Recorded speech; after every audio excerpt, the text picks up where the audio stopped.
Maligayang Pasko sa iyo at sa iyong pamilya.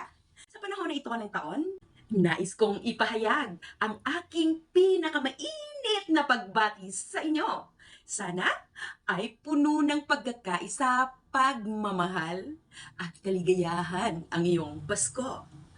Ang Pasko ay panahon ng pagbibigayan at pagpapahalaga sa ating mga mahal sa buhay. Itinuturing ito bilang isang pagkakataon upang muling magkasama, magbahagi ng kasiyahan at suriin ang mga biyayang natanggap natin sa nagdaang taon. Sa ating pagdiriwang ng Kapaskuhan, huwag nating kalilimutan ang tunay na kabuluhan ng pagsilang ni Jesus. Siya ang bumaba mula sa langit upang dalhin ang kaligtasan sa ating lahat. Sa kanyang pagdating, binigyan tayo ng pag-asa, liwanag, at pagkakataon upang maging mabuting tao.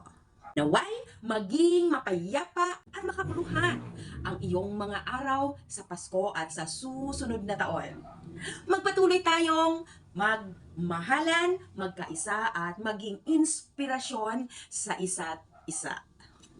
Maligayang Pasko at manigong bagong taon sa iyo at sa iyong pamilya.